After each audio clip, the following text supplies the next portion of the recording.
scientifique de l'ONAPS, cher professeur Martine Duclos, mesdames et messieurs les élus, mes chers confrères, consoeurs, médecins, les professionnels de santé qui sont là, l'ensemble des acteurs des réseaux sport santé, des réseaux jeunesse et sport, des personnels des agences régionales de santé, des délégations interministérielles, Madame Vanout, que j'ai plaisir à retrouver.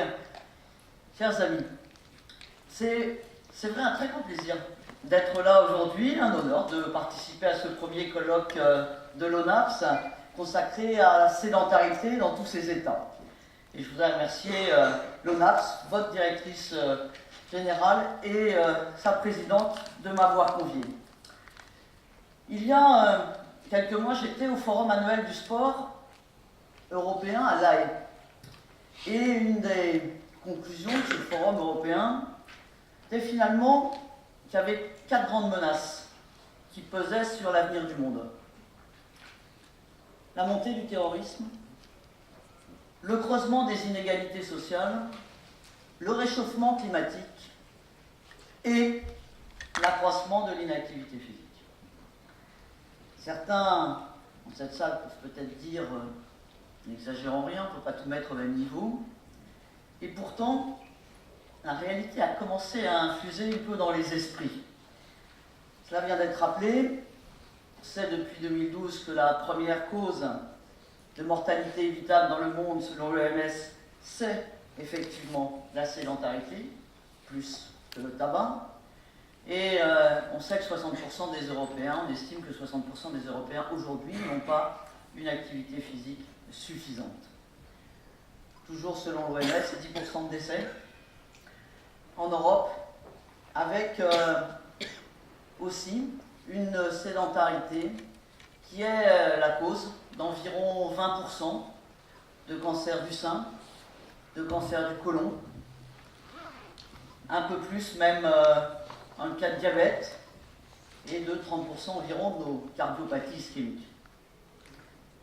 Pour dire les choses un peu plus cyniquement, sur un angle purement économique, l'OMS estime que cela nous coûte 80 milliards par an.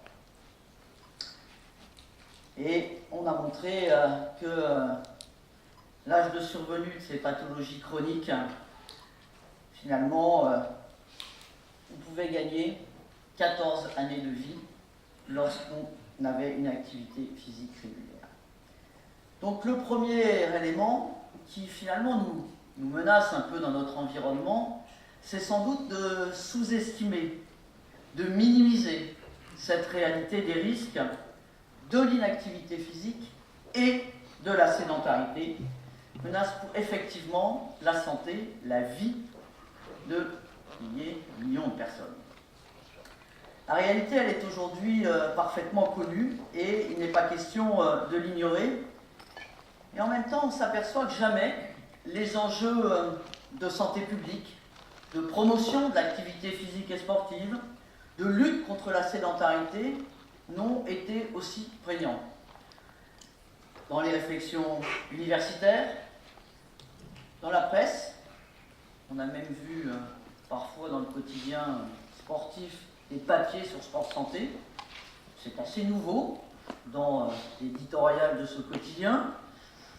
La semaine européenne du sport cette année était entièrement consacrée au sport santé. Et donc, je crois qu'on peut enfin se réjouir qu'il y ait effectivement une infusion, et plus que ça, qu'on prenne de mieux en mieux en compte cette réalité, ce risque, ces études scientifiques, et qu'on la partage aussi avec ceux sans doute qui nous ont précédés dans leur approche. Et vous avez choisi de convier à votre colloque des experts, des références au Canada, en Suisse, en Belgique, et je crois qu'on a effectivement besoin de beaucoup partager. Alors en ce qui me concerne, Martine Duclos l'a dit, parcours professionnel, politique, qui fait que cette conviction personnelle, que je résumerai en le sport plutôt qu'une longue liste de médicaments, elle est ancrée depuis bien longtemps. Et on voit bien qu'il y a eu des jalons posés on part pas de rien, et cette histoire, elle se construit, même si à l'évidence, elle prend une autre dimension aujourd'hui. Il y a eu ce plan national nutrition santé 2011-2014, qui avait été aussi développé par Jean-François Toussaint, et j'ai souhaité, cela vient d'être dit, qu'il puisse, au moment des responsabilités qui m'ont été confiées, qu'on puisse donner à ce ministère des Sports, de la jeunesse, de l'éducation populaire et de la vie associative, une vraie feuille de route commune avec le ministère de la Santé. Alors, c'est un peu une révolution copernicienne, hein, parce que la collaboration interministérielle entre le ministère des Sports et de la Santé, certes, parfois on les a retrouvés dans des portefeuilles ministériels communs, mais dans la réalité, on va dire, du travail en commun interministériel, c'est pas une histoire qui est facile, et dans tous les gouvernements, c'est un petit peu David et Goliath, le ministère des Sports et le ministère de la Santé. En tout cas, deux maisons qui n'ont pas la même dimension, et c'est bien légitime, je veux dire, dans un gouvernement, et qui avaient plutôt tendance néanmoins à travailler plus en silo que de travailler transversalement. Donc j'en ai fait, c'est vrai, un cap, une ligne, en me disant qui portait sur le plan professionnel depuis tant d'années ce sport outil de santé publique, cette activité physique, cette lutte contre la sédentarité, il me semblait important de pouvoir essayer d'apporter une pierre supplémentaire à ce travail, à cette réflexion, et surtout à ce qui peut être pour nous notre priorité, c'est-à-dire la santé de nos concitoyens.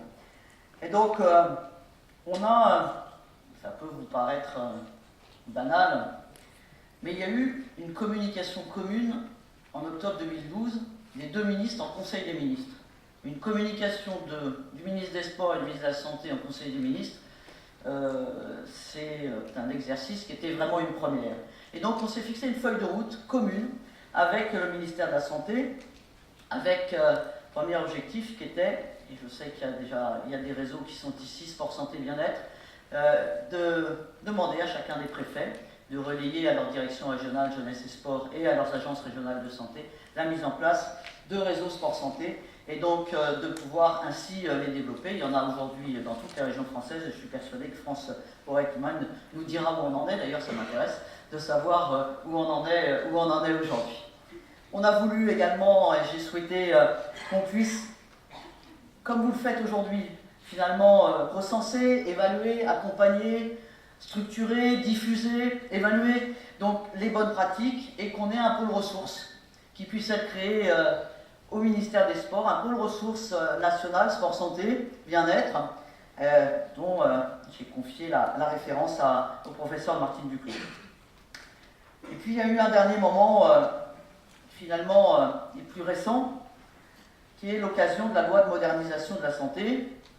Là, j'étais parti au Parlement, si va la vie, qui est parfois d'ailleurs la vie de la santé des ministres, et je me suis dit que l'opportunité était trop grande d'essayer d'avancer une nouvelle fois, et j'avais la loi devant moi, pour pouvoir avancer sur ce sujet. Alors, je vais y revenir dans quelques instants, mais la première chose que je voulais faire, c'était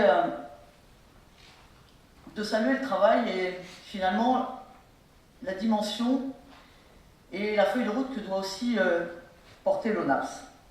Oui, rassembler, améliorer les connaissances qu'on doit avoir sur les réseaux d'activité physique, de sédentarité de la population et sur les différents facteurs qui les déterminent. L'ONAPS s'inscrit bien dans ce plan national sport, santé, bien-être, initié en 2012. L'Observatoire a un rôle fondamental, car je suis fermement convaincu qu'une politique publique, aussi bien intentionnée soit-elle, des expériences de terrain, aussi efficaces soient-elles d'un point de vue empirique, ont besoin d'une approche scientifique pour les éclairer et pour les guider. Le travail de l'ONAPS, qui est justement de se mesurer cet impact de la pratique physique, de la sédentarité, sur la santé des publics en bonne santé ou porteurs de maladies chroniques, personnes atteintes d'obésité, sur le recul en matière de dépendance des personnes âgées est très important pour finalement savoir de quoi on parle. Et moi, je salue le choix de ce premier colloque qui porte spécifiquement sur la sédentarité et qui va s'attacher à expliquer clairement la différence, et Martine Duclos a démarré, entre sédentarité et une activité physique. Vous êtes sédentaire, moi, j'essaye de l'être un peu moins, en étant debout. Promouvoir l'activité physique, c'est bien, c'est même très bien, mais ce n'est pas synonyme de combattre la sédentarité. Et donc, c'est effectivement crucial d'être très précis sur ces notions. Et se battre sur les deux fronts. Bien avoir conscience que combattre l'inactivité physique et combattre la sédentarité, c'est effectivement deux enjeux différents qui se traitent avec des actions différentes et des politiques publiques non moins distinctes. Une partie de vos débats donc, sera consacrée à cette importante distinction. Je ne vais pas là non plus me lancer dans un grand cours magistral sur ce sujet, vous serez bien meilleur que moi, mais juste rappeler cette vérité peut-être trop souvent méconnue, qu'une activité suffisante, physique suffisante, ne protège pas des effets délétères de la sédentarité sur la santé. Tout ce temps passé assis, allongé, pendant la période d'éveil, entre le lever et le coucher, toutes ces activités durant lesquelles nous restons assis, le repas, les déplacements motorisés, le travail au bureau, le temps passé devant un écran. Oui, les études ont démontré que même avec une activité physique suffisante, plus on passe de temps assis, plus le risque de mortalité augmente. Or, si la population française, aujourd'hui, 45% déclarent pratiquer une activité physique, conforme aux recommandations, un peu plus chez les hommes que chez les femmes, 48% chez les hommes et 41% chez les femmes, la sédentarité, elle concerne plus de 70% de la population, qui passe plus de 8 heures par jour à vivre. Et donc, c'est la raison pour laquelle les objectifs de santé publique sont d'une part d'augmenter le temps d'activité physique et sportive, et d'autre part de diminuer le temps passé à l'efface. Alors, à ma petite échelle, j'ai essayé évidemment de travailler plus sur le premier objectif, accroître le niveau d'activité physique et sportive pour tous, quel que soit son âge, quel que soit son sexe, quelle que soit sa condition physique, sa condition sociale, son lieu de vie, et en réduisant finalement les inégalités d'accès à la pratique sportive et en faisant la promotion de ce qu'on a appelé le sport sur ordonnance. Le deuxième objectif est lui, donc combattre la sédentarité. C'est plus difficile à embrasser, c'est plus diffus, c'est un peu plus évanescent, on pourrait dire, parce que là on est sur les modes de vie subis, et donc on est sur un travail autour de leur choix délibéré. Comment ils se déplacent, comment ils travaillent, comment ils se distraient. Et donc on agit plus sur les modalités, sur un ensemble finalement de superstructures qui sont la vie en entreprise, qui sont nos modes de transport, qui sont nos modes de loisirs. On est vraiment sur deux champs et sur deux champs de politique publique qui sont extrêmement différents, avec là aussi la condition indispensable de mobilisation d'acteurs de la société civile sur l'ensemble, je vais dire, de ces deux approches de politique publique. Comme sur le plan de l'activité physique, on va dire sport sur ordonnance, augmenter cette activité physique pour lutter contre la sédentarité, on a aussi besoin de travailler avec tous ces partenaires, qu'il s'agisse de collectivités, qu'il s'agisse d'entreprises, d'acteurs différents, pour porter ces politiques. Donc, je reviens à mon propos initial. Je crois que quand on a besoin, c'est pas mes confrères qui vont me démentir, quand on a besoin d'aborder, de traiter correctement un problème, on essaie d'en comprendre les origines, si bien que les symptômes, pour pouvoir effectivement mettre en place derrière un traitement ou en tous les cas une politique publique. Et du haut de ces 1 an d'existence, l'ONAPS a vocation à jouer ce rôle essentiel de décryptage, d'évaluer sur le territoire français le niveau d'activité physique et sportive et le temps passé à l'activité sédentaire dans la population générale et dans les populations ciblées dans le plan national sport, santé, bien-être. Lieu de ressources, de recherche, outils de réflexion, d'expertise, d'analyse Et donc l'ONAF suit les actions engagées, mais propose ou réalise des études en collaboration avec le monde universitaire ou d'autres partenaires publics ou privés. Donc une nouvelle fois, je suis ravi que l'ONAF s'inscrive dans l'ensemble de cette dynamique réseau sport santé bien-être et sport santé bien-être que nous avons voulu porter. Alors, sur la dimension augmentation de l'activité physique et sportive, je l'ai dit, trois priorités, trois éléments importants à associer. 1, lutte contre la sédentarité. 2, augmentation de l'activité physique dans la vie quotidienne. 3, pratique d'activité physique et sportive plus structurée. Dans le cadre de la loi de modernisation de la santé, donc, qui a été promulguée le 26 janvier dernier, on parlait de beaucoup de choses. On a un tout petit peu parlé de l'article 144 aujourd'hui, du sport sur ordonnance. On a parlé beaucoup d'autres choses.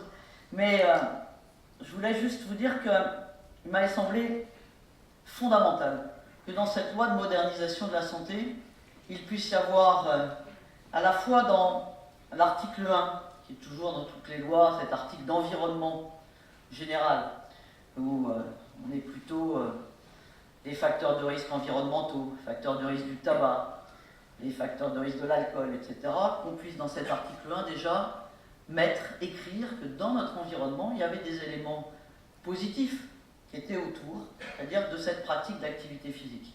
Loi de modernisation de la santé, avec qu'il puisse y avoir dans ce cadre général la place de l'activité physique. Et puis aller plus loin sur un sujet qui fait malheureusement partie depuis trop longtemps peut-être de notre histoire collective, qui est autour de l'absence de place satisfaisante dans les parcours de soins des thérapeutiques non médicamenteuses. La Haute Autorité de Santé l'avait relevé dès 2011, et on était très frileux. Alors que les études scientifiques sont pour en faire des bibliothèques.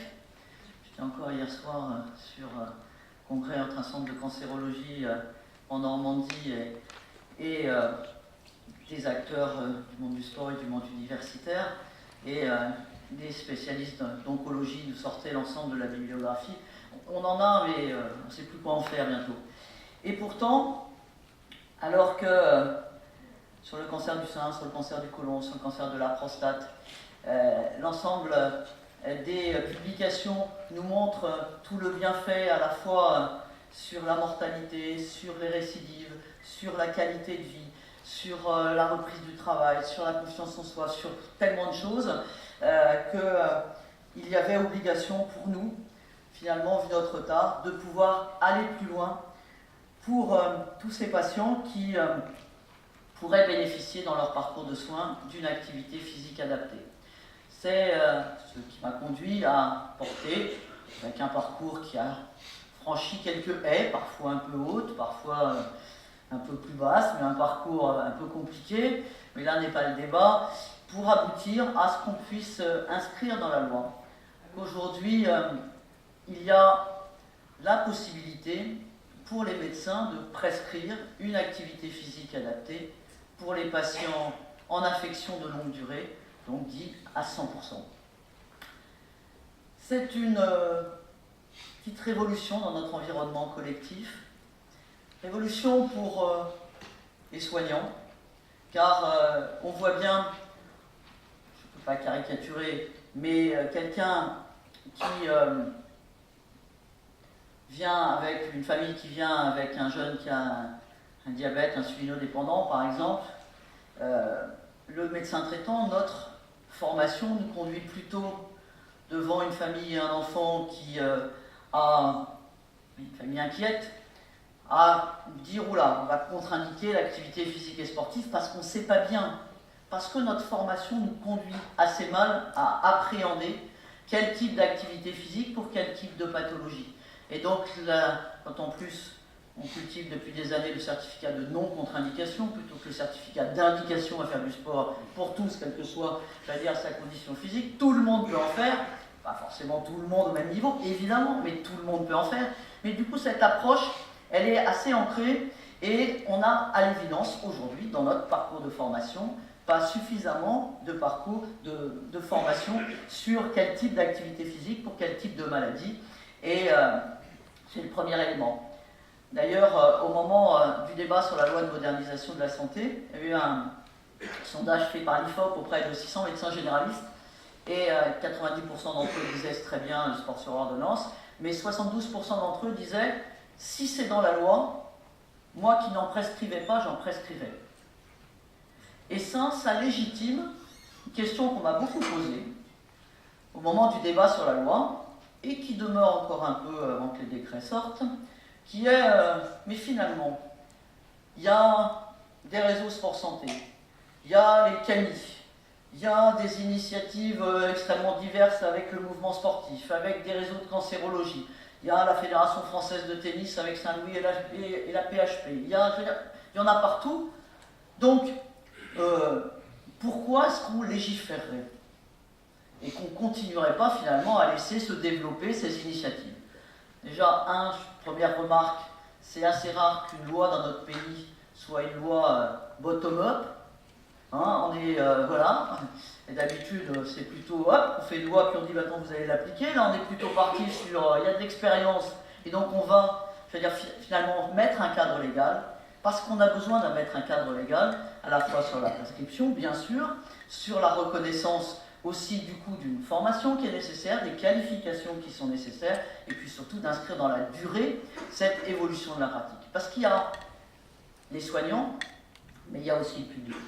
Et le public aujourd'hui, les malades, quand vous êtes en sortie de cure de chimiothérapie ou de radiothérapie d'un cancer du sein chez la femme, si, vous n'êtes pas sportif, vous n'allez sûrement pas passer la porte, c'est-à-dire d'une structure de sport, et 2, si votre médecin commence à vous dire vous allez faire de l'activité physique et sportive, vous allez le regarder en disant oula, vous n'avez pas fait 15 ans d'études pour me dire d'aller faire du sport. Je caricature un peu, mais il n'empêche que notre environnement collectif est un environnement qui aujourd'hui a besoin d'évoluer pour permettre de prendre en compte ces thérapeutiques non médicamenteuses qui sont bien entendu complémentaires des thérapeutiques médicamenteuses ou autres, tout à fait légitimes dans l'ensemble de ces pathologies qui sont parmi les plus sévères, mais ça fait partie d'un parcours de soins. Et donc l'ensemble de cette histoire, elle est vraiment de permettre dans un contexte où il y a aujourd'hui une durée de vie, et vous le verrez encore aujourd'hui avec inactivité physique, sédentarité, une durée de vie qui est largement raccourcie quand on est sédentaire, mais aussi quand on a des activités professionnelles plus difficiles, quand on est ouvrier, quand on est cadre, et donc on a besoin de faciliter l'accès à l'activité physique pour tous. Cette activité physique, elle est autant nécessaire en prévention primaire, secondaire que tertiaire. À un moment donné, j'aurais bien eu envie que dans la loi de modernisation de la santé, on s'occupe de prescrire l'activité physique primaire, secondaire, tertiaire. Je vous avoue que j'ai vite vu, si je ne mettais pas un cadre qui était sur les ALD, comme on dit, on n'atterrirait jamais. Et donc, on a cadré, cette prescription d'activité physique. Derrière, se mettre en place. Aujourd'hui, et moi j'en suis ravi, sur le territoire, de plus en plus d'accords entre les facs de STAPS, les facs de médecine, entre le mouvement sportif. C'est encore difficile, mais ça bouge partout. On a besoin aujourd'hui tout simplement d'inscrire dans notre environnement collectif cette place de l'activité physique, à la fois dans nos politiques publiques, mais aussi avec l'ensemble des réseaux d'acteurs qui y contribuent. J'ai vu avec pas mal de satisfaction que des assureurs privés comme des mutuelles commençaient à prendre en charge ces réseaux sport santé pour les patients à 100%. Je pense que nous sommes au début d'une marche collective, d'une petite révolution dans notre approche qui me semble tout à fait satisfaisante et qui s'inscrit pleinement dans l'ensemble du travail aujourd'hui que mène l'ONAPS sur la sédentarité, sur l'inactivité physique, et évaluer ce que nous faisons tous ensemble, car dans cette matière, rien n'a pu se faire seul. Merci à vous.